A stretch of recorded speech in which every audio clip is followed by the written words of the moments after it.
Thank you all so much for doing this morning reflection with me. I am very pleased now to pass it on to Vicki Matthews.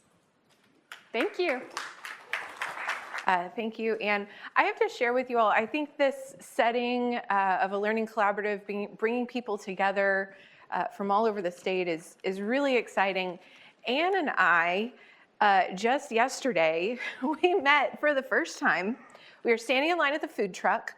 You are from California. I am from Texas. We are here in Topeka, and we learned, after talking to each other, that we have a field in Pennsylvania in common. So, you just never know what kind of and we have now both broadened our own personal networks. We can, stay in touch and keep up with what each other is working on and doing. And that was not at all what I was expecting when I came here for this week. And so I thought that was just a fun thing that happened to us yesterday. All right, how are you all feeling? It seems like you all have a lot on your mind from yesterday. Do you feel ready for today? I'm hoping I can get you started on a strong foothold. As Anne mentioned, my name is Vicki Matthews. I'm a Senior Vice President at Brad Cecil and Associates. BCA is a fundraising consulting agency that serves nonprofit organizations all across the country. I have the pleasure of working with the Kansas Food Bank down in Wichita. That is how I got to know the Sunflower Foundation. And I bring that up because I want you to know that I'm in the same exact place as you all are.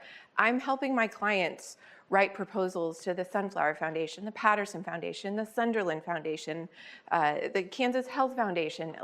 I am doing all of the same things that you all are doing, and so I'm hoping that I can bring some of my lessons learned to you and share with you some best practices. I've been doing this work for nearly 20 years. I've been at BCA for 10 years, overseeing major gifts and capital campaigns. Before that, I worked at a very small organization, a tiny little museum in Savannah, Georgia, whose mission is to tell the story of the mighty 8th Air Force. And then before that, I worked on a national project to raise the private funds needed to build a brand new national park. So I've kind of attacked this from all different levels and scopes and angles. And so today, I'm here to talk about donor-advised funds, which is one of my favorite topics to talk about. It's also one of the most mysterious sources in fundraising, and it doesn't have to be. So I'm hoping that this morning we can break this all down and make this not feel like such a mysterious concept for you all. Before we get started, I do want to just kind of poll the audience. Would you mind showing your hands? Do you feel that you know what a donor-advised fund is and you know how to work with them? Ooh, good. Good for you all. Who knows that a donor-advised fund is a thing out there but doesn't really know much else? Okay, doing good. All right. Who has no idea what I'm talking about? Okay, good.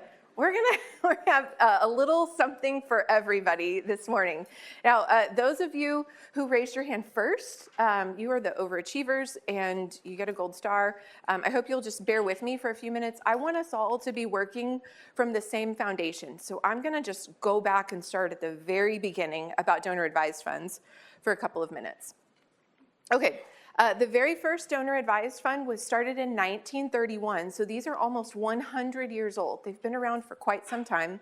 The first DAF was started by William Barstow with the New York Community Trust.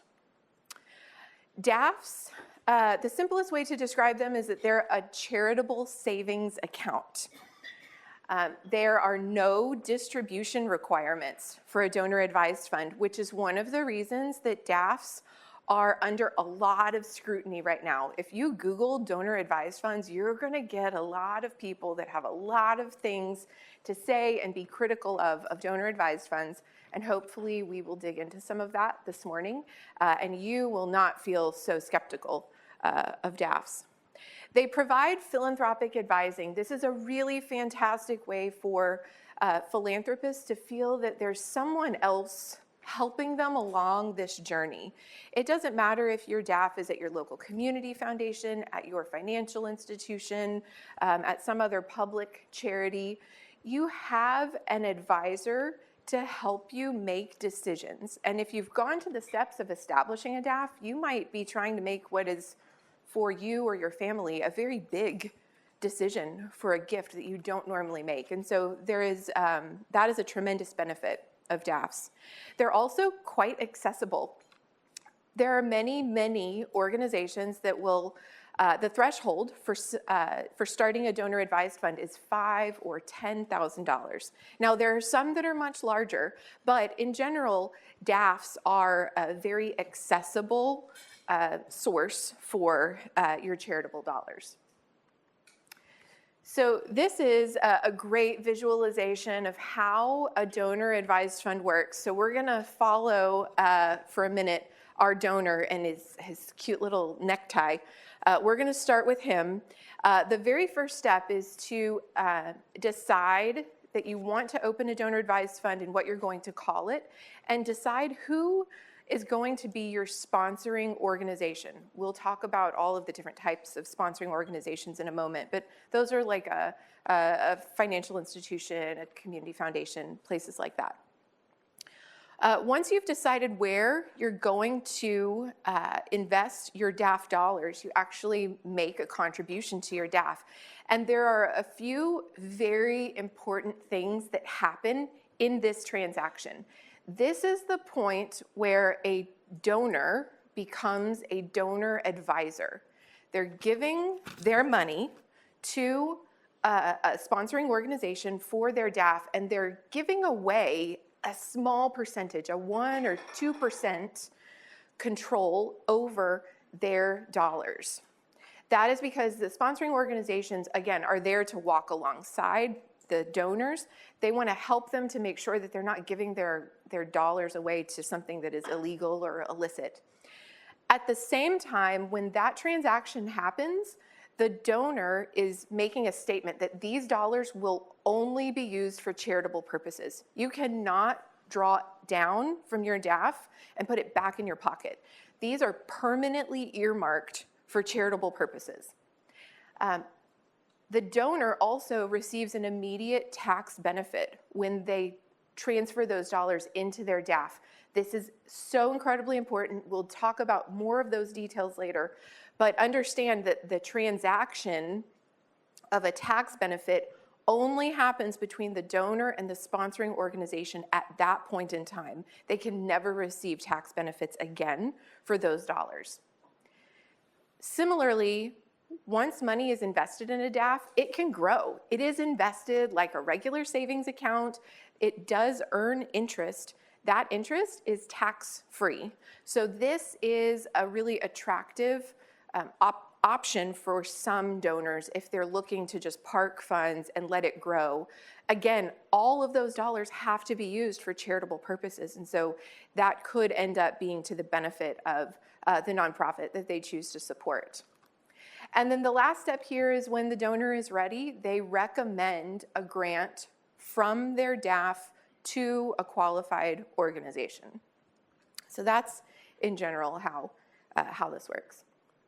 So let's talk about a few more numbers associated with donor advised funds. There are approximately $230 billion invested in donor advised funds. This is from a report from the National Philanthropic Trust and Fidelity Charitable's DAF report. So these are coming from maybe 2022 numbers, but still very relevant, the most up-to-date information we have. So $230 billion invested in DAFs, $52 billion in grants are made from those donor advised funds in a year. There are 3 million individuals using donor advised funds, and there's approximately 2 million donor advised fund accounts. And the average account is $117,000. So I've already shared with you most of the numbers that are included in this chart. This is from the National Philanthropic Trust's report. The thing I want to call your attention to is 4 lines down, the payout rate. This report found that donor-advised funds were granting out approximately 22.5% of their assets. Would anyone in this room like to share what the required distribution rate is for a private foundation? Do you guys know? 5%. Yes, exactly right. Private foundations are required to give a minimum of 5% of their assets in order to avoid going, what did somebody call it, IRS jail? Is that what, didn't Brandon say that recently? To avoid taxes, they have to give 5% of their assets. So donor-advised funds, according to this report, are far surpassing the performance of private foundations. Is there a question? No. No. Okay.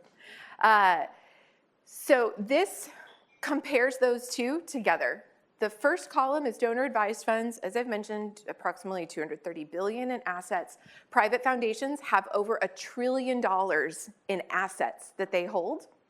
DAF grants accounted for $52 billion, while private foundations gave just less than $100 billion. So what this means is that DAFs account for 52% in grants compared to private foundations, while their assets only account for 20%. So this is, when you look at numbers like this, it is hard to be critical of DAFs. Yes, we don't have the insight that we all love to get from a 990. If you don't love reading a 990, you should take a look at it. There's a lot of really fun and interesting information in there. I sound really dorky, but you find you can learn so much. We don't have that insight into donor-advised funds. And that is, I think, where we all feel a little like, gosh, I don't know anything about these people. And so we'll try to help you figure out how to get to know them a little bit better. This is a chart that shows the growth over a 5-year period in donor-advised funds. So when I started to prepare for this presentation, I was going back to some of the very first things that I wrote for our agency about donor-advised funds in 2018 and 2019. And the numbers really, I felt like I wasn't even talking about the same thing anymore. You can see in the top chart that in 2018, DAFs were making $23 billion in grants, and as we've already said, in 2022, they're making $52 billion in grants. In 2018, $38 billion was invested in donor-advised funds, and in 2022, $85 billion was invested in those. So there is tremendous growth in donor-advised funds. So let's talk a little bit about who sponsors these donor-advised funds. There are nearly 1,200 DAF sponsors in the United States. The big three, every single year when we get these reports, are Fidelity, Schwab, and Vanguard. It makes a lot of sense that financial institutions sponsor DAFs because they're looking to better serve their clients. And don't we all love doing everything in one place? We have one bank for all of our needs. So it makes a lot of sense that they have those. They're just always at the top. Wealth advisors is one of the areas that I would like to call your attention to today throughout this conversation. So I'm from Texas. In my community, we work with a few organizations that have started to sponsor DAFs because they serve high net worth families who are not really at the point where they need a private family office, but they're not banking with me at USAA, let's put it that way. So there are private local wealth advisors that I would encourage you to think about and get to know, because either they already have clients who hold DAFs and they might be helping to advise them in their philanthropy, or if they have someone who might just be close to getting to that point, you want them to know that your organization exists, and if they are looking for some suggestions and where they could make a big impact, they know they can reach you. National foundations are another source for DAF sponsors. These are organizations like the National Philanthropic Trust, the National Christian Foundation that is over in Colorado. Those are very similar to the big three.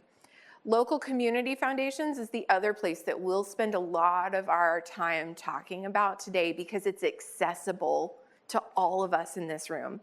That is, local wealth advisors and local community foundations are the place where you are best positioned to establish a relationship with either the philanthropic sponsor at that organization or get a route to the donor advisor. Public entities are also sponsors of donor-advised funds. Universities are starting to have DAFs, and so, like the Ivy League schools, Stanford has one.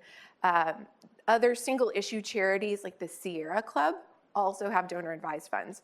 So when someone takes a stand to establish a donor-advised fund with one of those public entities, not only are they saying, I am giving this money for charitable purposes, but I'm giving it for your charitable purpose. So they have a very different relationship with those donor advisors.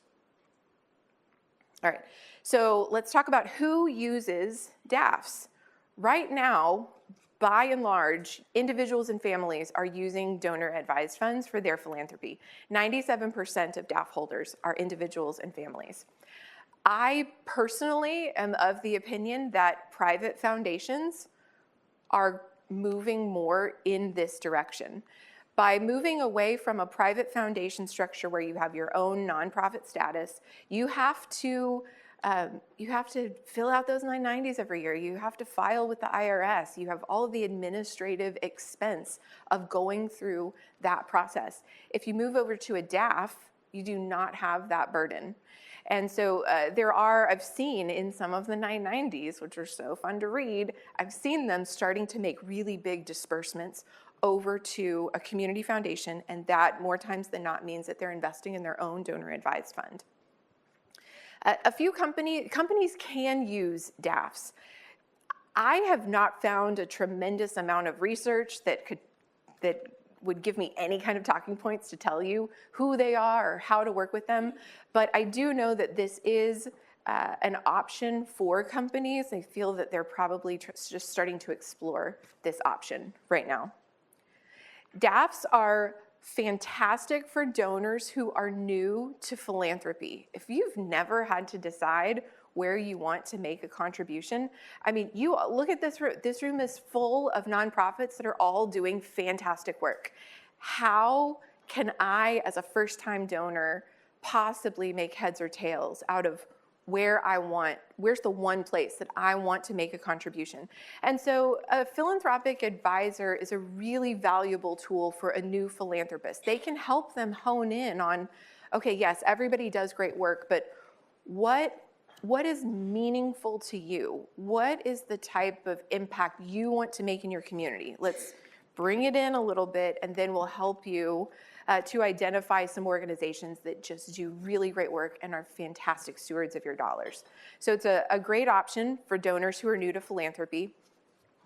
The immediate tax benefit is one that, so honestly, if we had been having this conversation 5 years ago, I would not be talking about an immediate tax benefit. I wouldn't have gone to the point of putting it on this slide. The reason for that is, I had a campaign chair and a donor to an organization that I was working with, and he sat across the table from me and said, I don't give for tax benefits, my friends don't give for tax benefits, and he is someone that I very much admire and respect. And so I said, well, if that's what he says, then that is the truth. Well, now, currently, I am on the board for my local AFP chapter. I am the VP of Governance, which means that I am part of the group that is lobbying Congress to restore and expand the universal charitable deduction for non-itemizers, because AFP has collected data that shows there was a tax benefit that was out there in 2020 and 2021 that is no longer available for non-itemizers. Yes, Thank you for pointing that out. AFP is the Association for Fundraising Professionals. They are advocates for all of us as professionals. That is your network if you're looking for another room like this of people who are wanting to walk along this journey with you. AFP is a great source for that. And we do things that support our work, like lobbying for these tax benefits. And the data shows that when that tax benefit went away in 2021, the donors in the corresponding categories that were most impacted by it went down. So we have data that shows that tax benefits absolutely influence the right type of donors. So, tax benefits. Planned giving prospects. I would also encourage you, if you know that you have a donor advisor or if you have a donor who has a donor advised fund, keep them on your radar for a planned gift, because these dollars have to be used for charitable purposes. They absolutely have to. And when a DAF is established, the donor advisor has to make some kind of decision about what is going to happen to that DAF long term. There are many different decisions that they can make. It could roll over to a family member, it could roll up into the sponsoring organization, into their asset base, or it could be given out all in one lump sum to an organization of their direction. So make sure that you're thinking about them for planned giving conversations. All right, so let's talk about receiving and dealing with gifts from DAFs. I've already shared with you the average payout from a donor advised fund is 22%.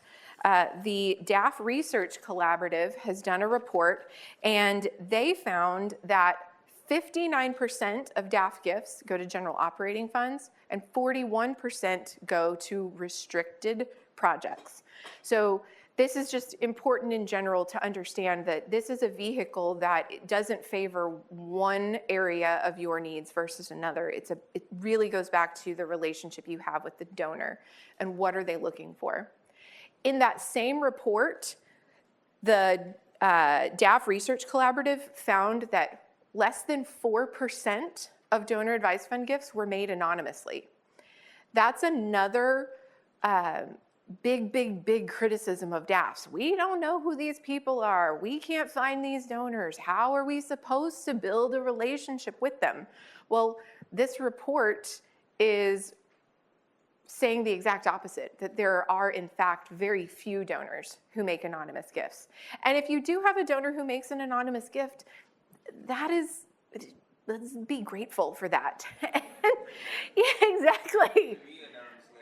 Yeah, it's still coming into you. Exactly. Let's be grateful. Yes, of course, we hate that we're missing an opportunity to build another relationship, but how can you be ready to accept that gift and others over and over again?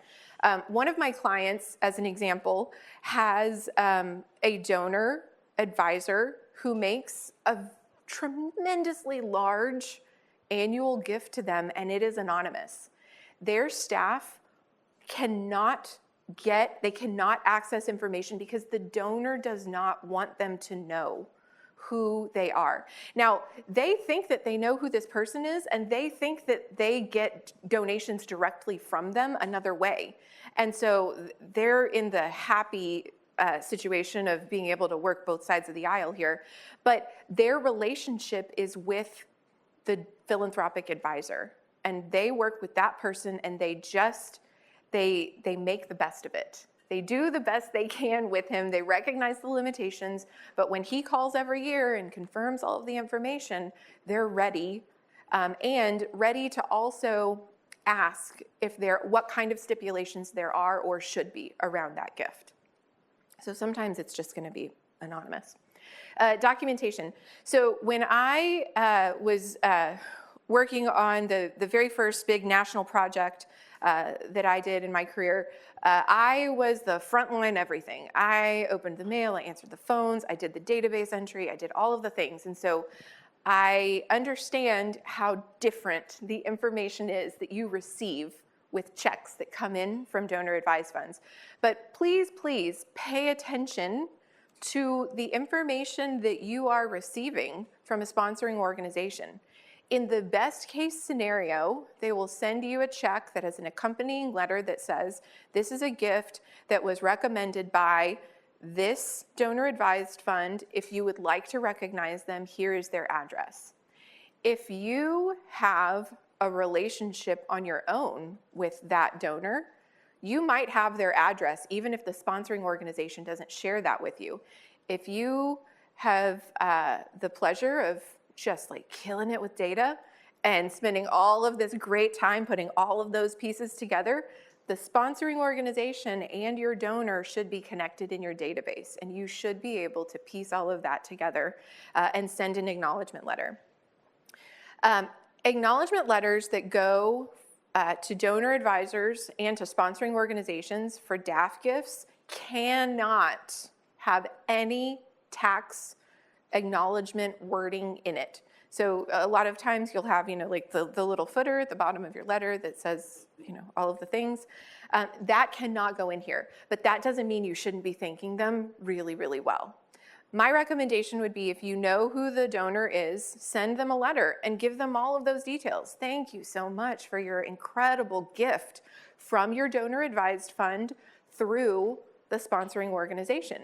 Thank them the way that you would thank them for any other gift. If it is a sponsoring organization, I would not recommend sending a letter to Schwab and Fidelity. Sure, you might have a relationship with someone there, and great for you. That is fantastic. Talk to that person. Overall, let's not spend our time and resources sending a letter there.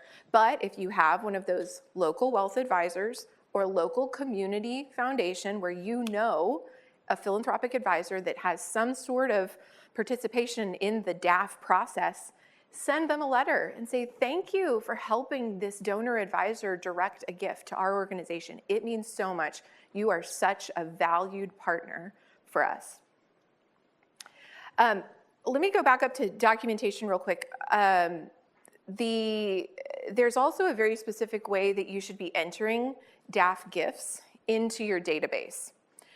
The way that you need to be doing this for your financial purposes and for your database and reporting and everything, you should be giving the hard credit to the organization that cut the check.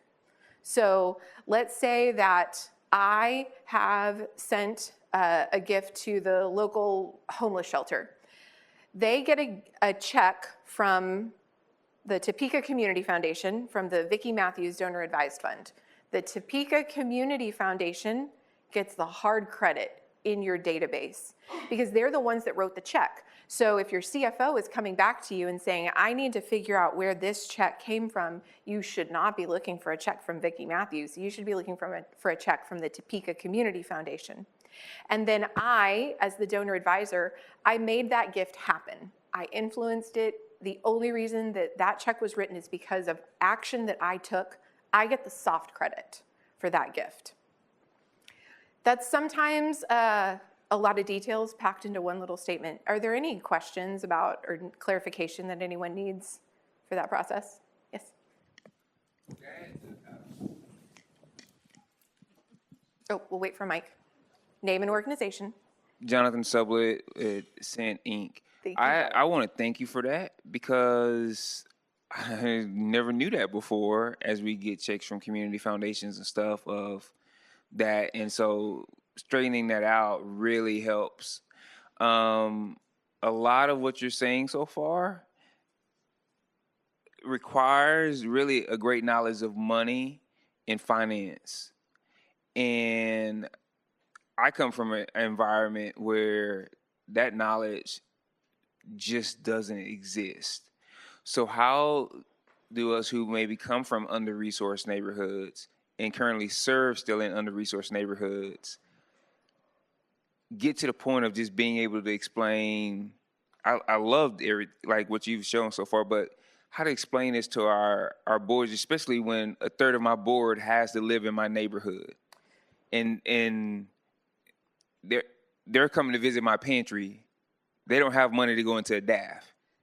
Sure. So One of the there's a ways to give listed here. So including ways to give, including a donor advised fund on your ways to give is a great way to not only find donors who have DAFs and they can direct funds to it, but it starts to kind of socialize that idea with people.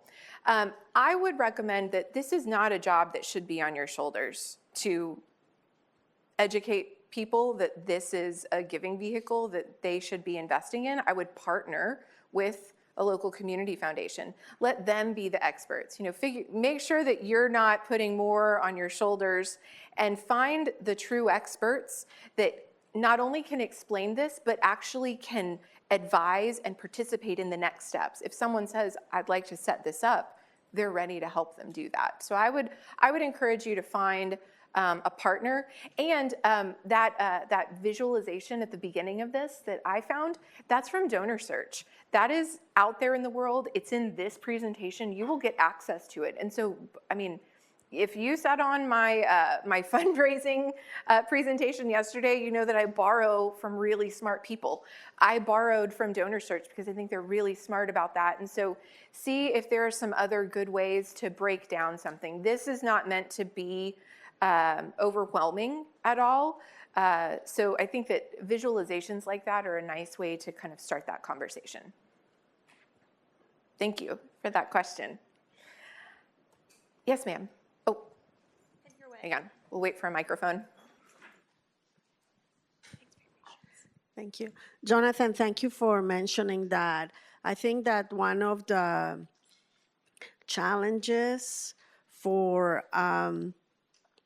me as the executive director of a nonprofit that I have found is that I personally do not move in the circles of people who have money, if you will.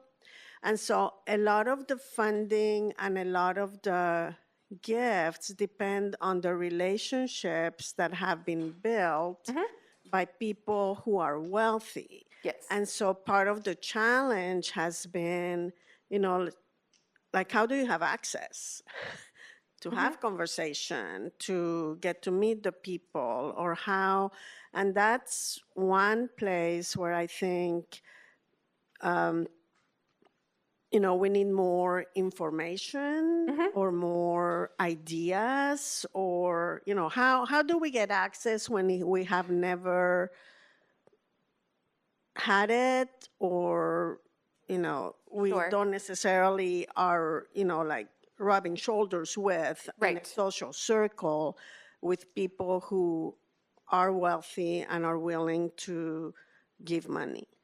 So one thing I would suggest, and we'll talk about this, this is on the next slide as well, using the philanthropic advisors at the community foundations, you should have easier access to those people. Educate them, build a relationship with them, because if we're gonna just pick on community foundations for a minute, every community foundation operates differently. I have had so many meetings with community foundations in Texas and Florida and Arkansas and here in Kansas and in Iowa. They all kind of operate in a little bit of a different way. So understand how they work with their donor advisors. More times than not, they're going to tell you, I can't tell you who is interested in what you're doing. I have to wait for a donor advisor to raise their hand and self-identify and say, I think I might be looking for something like this. Then the philanthropic advisor says, okay, I have already talked to, what is the organization that you're with, ma'am? Center of Grace. I've already talked to the Center of Grace, and I know that they do great work. Here is their most up-to-date information. If you're looking for a special project, I know exactly who to call, and I can find out what they have going on right now and what you might be able to fund. So use those gatekeepers put them in the position of being an advocate for your organization. As far as getting access to not just donor advisors, but other wealthy individuals in your community, think about the network that you already have. Does your organization have a board of directors? Ask them. So one of the things that we use a lot is what we call a who do you know list. We circulate it to any of our leadership groups, and it's not a big list. When I'm starting a capital campaign, I give volunteers a very long, cumbersome list that can be 20, 25 pages long, because I want to know everyone that they know in the community so I can map out where I'm going to start. But that's heavy. That takes a long time. Not everybody does it. So if you give your leaders 3, 4, maybe 5 names to react to at a time, it can be the last slide in your board slides for every meeting that you have. Figure out who are your top prospects that you have identified that they have the ability to give a gift to you, that you feel that they are aligned to your mission, they have an affinity for your cause, but you're looking for access. And ask them if they know them. Is there anyone who's willing to help open the door for you? That's what I would recommend doing. And also find, who are your champions in the community that maybe are not on your board? Do you have a volunteer that is just like a fantastic advocate for what you're doing that maybe happens to have some insight into a business community that you're looking to get better access to? Or maybe they live in a neighborhood that has people who give to a lot of causes, or something like that. Think about who is already a fan of your work and then make them an advocate for you. Does that feel like some good enough to take with you? Okay, great. So when you have a donor advisor who is trying to make a gift, we all want to make sure that we're making that process as easy and turnkey as possible. I have young children. We're going in 25 directions all the time. My Amazon cart is abandoned constantly because I have to go do something else. You don't want me to abandon my cart when I'm trying to make a donation to you through my donor advised fund. Currently, Elizabeth can talk about her own donor advised fund story if you care to hear it, if she would like to share it with you sometime.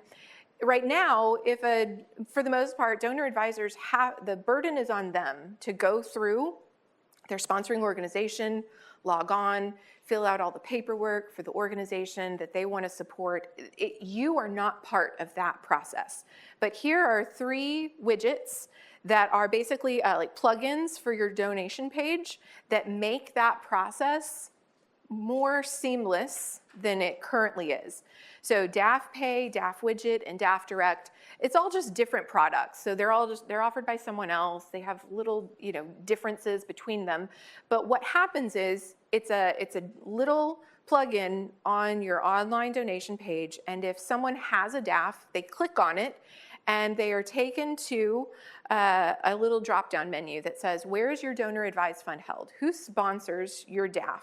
And you select it from a drop-down menu, and then you're taken to a login, and they log in exactly as they would through their donor advised fund. But this is all happening through your website. They're still thinking about you, and you're making that donation process happen much easier than otherwise. And then they fill out the form. They still have to do that. They have to make the recommendation, and it has to be approved. But this makes that a little bit easier process. Keep in mind the same type of thing for solicitations and donation forms. So in our office, our agency does a lot of work for nonprofits. We primarily do direct response, digital, email, newsletter solicitations. And with our direct response work, what we've started doing and seen great success with is if we have clients who can tell us who gives through their donor advised fund, then we add that into their solicitation. Would you consider a gift from your donor advised fund for whatever it is that we're asking them for, ending summer hunger or whatever it is? We also include a DAF as another checkbox option on donation forms. So sure, when you get your mail, you don't actually get a gift, but you have an intention from a donor that they're going to make a gift from a donor advised fund. And that's valuable information. If they've never checked that box before, you need to start tracking that that is a method that they like to give from. Including DAFs on a Ways to Give page. If you don't have a Ways to Give page, I absolutely recommend that you have one. It can live online. It can be a desktop published document that you just take to meetings and have available. It doesn't matter, it doesn't have to look very fancy or sleek, but making sure that you are sharing with donors all of the ways that you are prepared to accept a contribution from them is a very valuable tool. Because if you don't have that, you're kind of putting the burden on the donor to think, oh, well, I have stock, but can they accept stock? It also, in this case, might sometimes remind people that they have a donor advised fund. Like, what if you had like a liquidity event and you had this windfall and you rush to get your DAF established before the end of the calendar year, and then you've moved on because you have an Amazon cart and a DAF widget that you have to fill out and all of that stuff.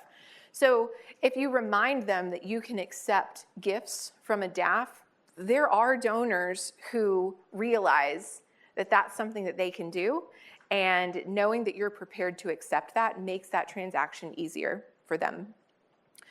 We'll also talk just a tiny little bit about pledge considerations. This is something that is very much a part of my world on the major gift and capital campaign side, because I shared with you earlier that donor advisors, when they transfer money into their DAF account, they give away 1 or 2% control.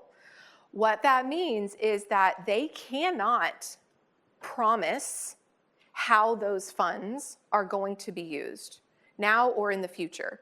Yes, it seems odd. It's their money. They're recommending, more times than not, their recommendation is going to go through. But from a legal perspective and from an audit perspective, DAFs cannot make future, it doesn't matter if it's a one-time future or a multi-year, they cannot make future promises for gifts. Me being scrappy and determined to figure out how to make sure that my client is not in a bad way when their audit comes through, I figured out some wording that we have successfully used with a couple of different donor advisors. I do not at all believe that this was tested through their sponsoring organization, because the answer is going to be the same from them. You can't pledge, you can't pledge, you can't pledge. But for us to be able to have certainty in that pledge, in that promissory note, we put in some language that removes the promise of the sponsoring organization, but just highlights that this is the donor's intent. It is their plan to make a recommendation to their DAF, and that is how they plan to fill this pledge. If you would like to see that language, just email me. I'm unfortunately not staying for the Partner Pathways today, but I will leave some business cards. My email is also on this presentation. Please email me if you would like to see what that language is. You can absolutely, please, improve on it, make it better, but at least it's something to start with. Stewarding DAFs. So as I mentioned a little bit earlier, using philanthropic advisors and local wealth managers as the relationship that you should be building is absolutely in your best interest. They become advocates for your organization to donor advisors when they self-identify. Even if you already know who they are, it's like a circle of like, oh, well, I know about this, but then my philanthropic advisor also knows about this. And it's an easier conversation for everyone to have if you keep them up to date on what is going on with your organization. What we like to do is just go have a meeting with a philanthropic advisor and just give them, we come prepared with a one-pager. We don't want to give them a ton of information. They will be overwhelmed. And what if all of us in this room are trying to give them everything we've ever written about our organization? It's too much. So we take a one-pager and we also ask them what they would like to receive from us and on what schedule they would like to receive it from us. Usually, they say if it's not every year, it's maybe every 6 months. They don't want a ton of information, but it is very comforting for them to know if someone did raise their hand and self-identify, they know exactly where they can get their hands on that information. One of my clients, as an example, they did this. They had a relationship with our local community foundation, and they kept that relationship going, and the conversation was periodic. And they had a donor advisor that called them at the end of the year, and they said, you know what, I'd like to make a gift to a cause. I want to kind of do this thing. And so their philanthropic advisor said, okay, I know an organization that I can call and see what is an urgent need that they have that kind of aligns with what you're telling me you're looking for. They called my client's organization. They said, you know what? We actually just had a piece of equipment that went out. It broke, and we have to replace it because it is a life-saving piece of equipment. And so they were asked to write a one-page summary of the equipment and what the impact was and how much it would cost. And they sent it along, and the next week they had a check to pay for that piece of equipment. So investing in these relationships, getting ahead of that conversation, none of us can anticipate when that opportunity is going to arise. So be ready for it. Invest in those relationships. Make sure that people know who you are and know they can rely on you. You can also have a discovery conversation with a donor, with a DAF sponsor. That's what we do. We go in and we don't talk to individual donor advisors. We talk to the community foundation or the wealth manager, and we use them kind of as a pulse for some of their donors. If you know who the donor advisor is, you should absolutely incorporate the fact that they give through a donor advised fund in the conversation. Sometimes we see that a donor advisor has a fund because a community foundation might have told their story in an annual report. And if we've never received a gift from them, we try to work that into a conversation. You know, how do you like to give? Do you work with anybody? Do you have a philanthropic advisor? Do you work with a community foundation to try to understand what they have going on with their philanthropy? Inviting for tours and speaking at gatherings, these are great ways to try to engage with donor advisors, and these are some of the ways that that our clients have been really, oh, yes, ma'am, I'm sorry. Susan Brinkman, Southwick House, Emporia. And I thought of this earlier, so it's a little out of sequence to where you are, but what is a typical succession plan for a DAF fund if the donor is only making a recommendation to the fiduciary holder who will approve that? So that donor passes. Who decides what happens to the remainder of the fund, or typically where does that go? Those are plans that have to be established when the DAF is started. So most organizations will go through all of those plans with their DAF holders, and there are many ways that can happen. The DAF could roll over into under the control of another family member. It could be paid out in full to a designated charity, or especially if you're working with a community foundation, those assets could just be transferred into the community foundation's pots. You know, sometimes community foundations have their own funds that they can do discretionary granting from. That's an option. A fourth option is that they want the community foundation to be the long-term steward of that fund, and they want it to continue to grow into perpetuity. And so that's when it starts to kind of work as a private foundation at that point, but it's held at the DAF. And so that would be a time when they say, okay, these are the types of causes that I want to support, the geographic area that I want to support. They give all those directions to the community foundation, and then they become basically the donor advisors for that. So those are all legal agreements that happen between the sponsoring organization and the DAF holder when they set that up. And I'm not sure that I have enough insight to tell you what usually happens. I've not seen any data on what happens on the back end of these, but that would be curious to find out, wouldn't it? Another reason why this should be an option for planned giving, because you just don't know what's going to happen with those. All right, going back quickly to this, we do have some community foundations that, again, will not give us access to their donor advisors, but we have been invited to organize a tour for them, and they do like a bus tour. So we have done that before. Sometimes you're invited to speak at a gathering of donor advisors. So that kind of also goes back to your comment earlier about wanting to get in front of funders. Sometimes they will organize opportunities for multiple nonprofits to just share their mission with their donor advisors to let them know what's going on in the community. And then, as I mentioned earlier, treat philanthropic advisors, wealth managers, and your donor advisors treat them as your donors. Build relationships with them. Send them updates on the outcomes of their gifts, annual reports, one-pagers, everything.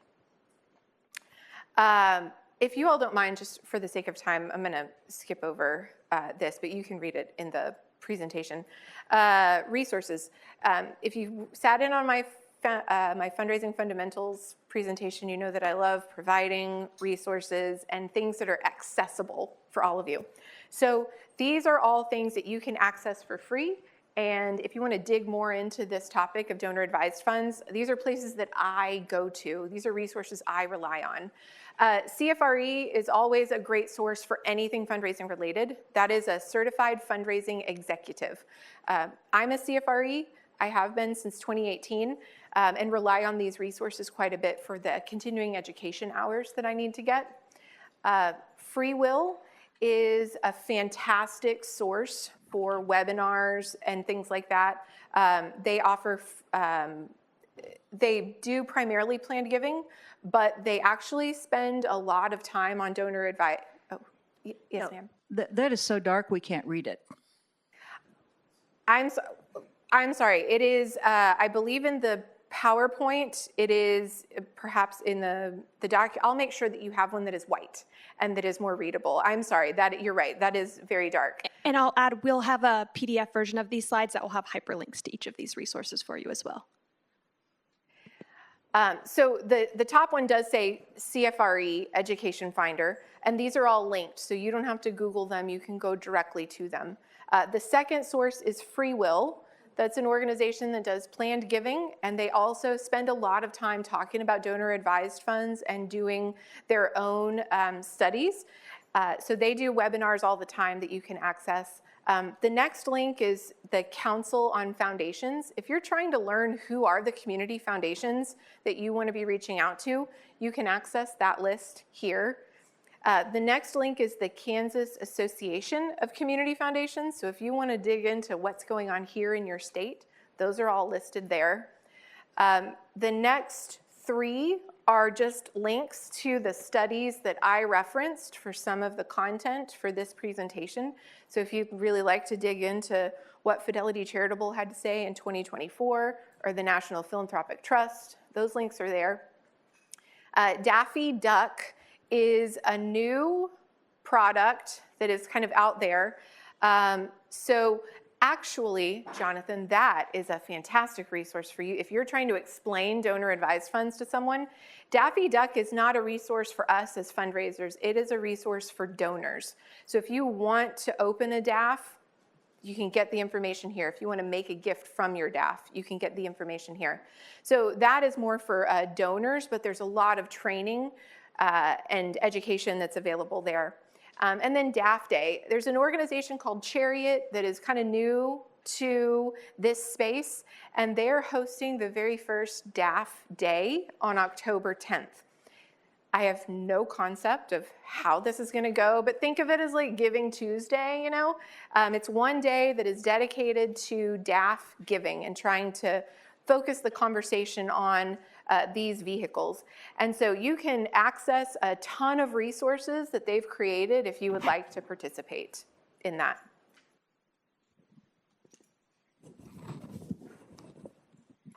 Are you aware of any current lobbying efforts to create more transparency in these funds and with their gatekeepers?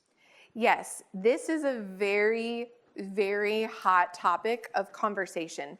There are a lot of people who are very mistrusting of this process because there's no there's no access to information about it. And so there is, I don't know any laws I don't know anything legislation that's actually been written yet to address it, but I know that it is going in that direction. There is very much an effort to better understand what's going on with the assets in here, and for those that are not giving out 22.5%, for those that are just sitting, and if they don't perhaps have plans to totally disperse those funds, or, I don't know, there's so many scenarios out there. There is an effort to try to put more structure around donor advised funds.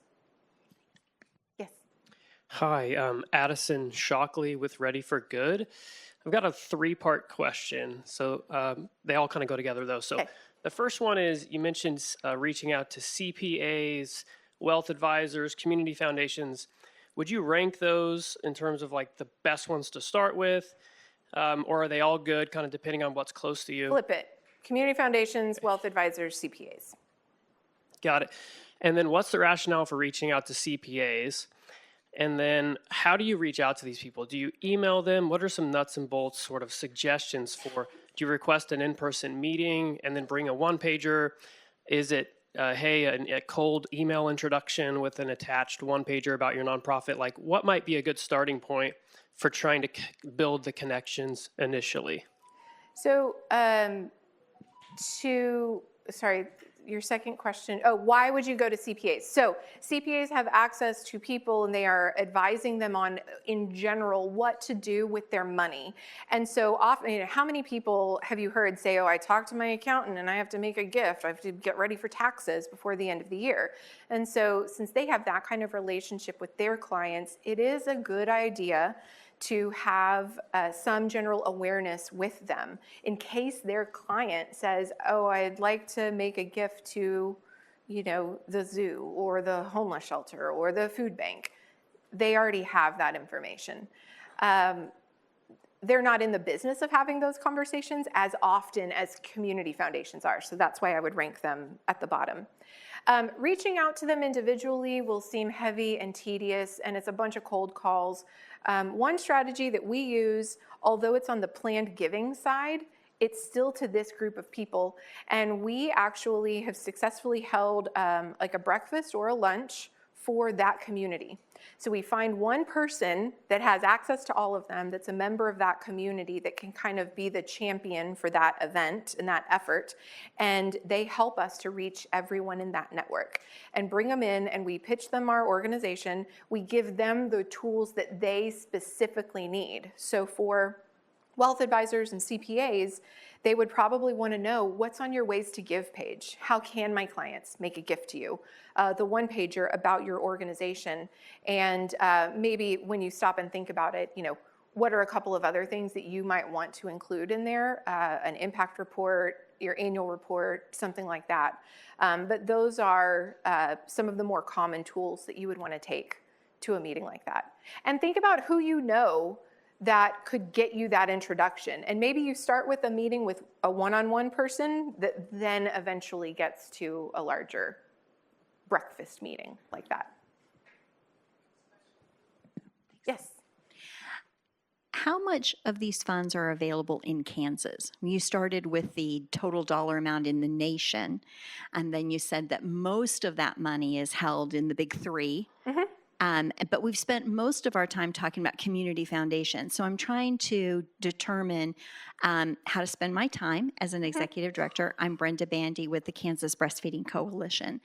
And so going after DAFT funds in Kansas, I don't feel like I have access to the big three. Are most of the money sitting on the coasts in these large accounts? How much is in Kansas? So I don't know the exact answer to that, but what I will say is that with the exception of the funds that are invested in a public charity like Sierra Club or Stanford University's DAF, these funds can go anywhere. So you never know. When I worked at Flight 93, I was raising money for a memorial in Pennsylvania, but I was getting gifts from donor advised funds from the Silicon Valley Community Foundation and from the North Texas Community Foundation, and things were coming from all over the country.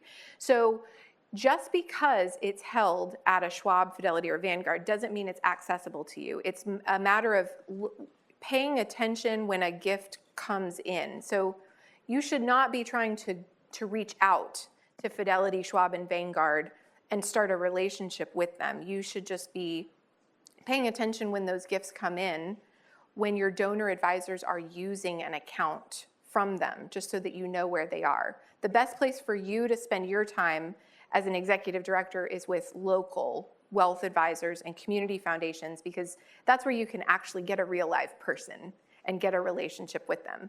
But if you have a donor that gives through Fidelity or Schwab, invest in the relationship with that donor. Don't worry about the donor, the sponsoring organization. Pay attention to them and build that relationship, because they'll continue to give that way to you. Yeah. Yes. I just wanted to just kind of from the perspective of someone that's received from DAF, we have. It was like one of those miracle gifts that came in, but it came from that relationship with our local community foundation. And so it was a conversation. I had done I've had that ongoing relationship. We had a conversation over a need. He had a conversation, and then that they had a conversation with the donor. Then miraculously, this gift came in. Yeah, it happened. And so that was exactly, it happened exactly what you said. And so just as somebody from here in Kansas, and actually that donor lives in Minnesota. And so but her hometown is in where I live. And so that gift came, and it was a great thing. And it's continued to give through the years. And so it's something that does happen. I know sometimes we sit through these and we're like, does this really happen? But it does. So I just wanted to share that. Yes, for bringing that real life yes, example, absolutely. because it does happen. Yes. Good morning. My name's Emily Farley. I am the Chief Advancement Officer at the Burke Nash Community Mental Health Center in Lawrence. And one suggestion that I would have is also getting connected with your Chamber of Commerce. That's where a lot of networking takes place with especially CPAs, wealth management. A lot of financial advisors are very connected to chambers, and that's really how we've really grown partnerships, or at least knowledge. And then we've also had the opportunities to be in networking events like Leadership, like Lawrence, or Douglas County, Leadership Douglas County, which is actually sponsored through our local community foundation. And so I just think kind of going from very local in your communities kind of grow, and then they start talking about you as a person to their customers, their clients. Yeah, that's a great suggestion. There are also professional associations that reminded me of, we all have a professional association. We have AFP, they'll have a CPA professional association of some sort. And so that reminded me that you could go through that organization as well if you're trying to get contact with many of them. So. And while Kelly's running the mic over, just a reminder, these are all hyperlinked in Vicki's slides, and we'll send them out right away next week so that while you're thinking about DAFs, you can look at our slides and get right to it. Yes, ma'am. I'm just curious, you mentioned taking a one-pager, and do you have kind of a strategy for what could go or should go on that one-pager for this specific type of a meeting? Because we all have brochures and all the things, right? Right. To really drill down, because I know I get real in my head about what should go on it. So definitely think about your audience. Think also about where you're starting from. So if this is someone that you've never met with before, if these are donors that you're trying to get introduced to for the very first time, you want to boil it down to what is your elevator pitch? Who are you? What do you do? What's the need in your community? And why are you the organization that is best positioned to address that need? And what is the impact? Just try to boil it down to those simple things. Keep it in a one-pager because it doesn't matter how beautiful your prose is. Nobody has time to read 8 pages of, and I write 12 and 15-page case for supports, and nobody but me reads them. I know that. I know it. But I have to have it so I can write a proposal to the Sunflower Foundation. So think about just, keep it real short and succinct.